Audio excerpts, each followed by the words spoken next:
আমরা যেন 1 মাস সিয়াম সাধনার পরে যে 11 মাস যেন আমরা সেই তাকওয়ার ভিত্তিতে চলতে পারি।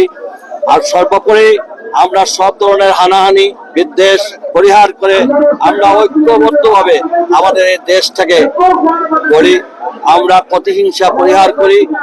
আমরা সাম্প্রতিক সম্প্রীতির যে দৃষ্টান্ত আমরা বাংলাদেশে রেখেছি, সেই সাথে আমাদের এই নগর সম্প্রীতির নগরী, এই নগরী রাজনৈতিক ভাবেও আমরা সম্প্রীতি সমৃদ্ধ, এটাকে আরো বেশি সমৃদ্ধ করতে পারি।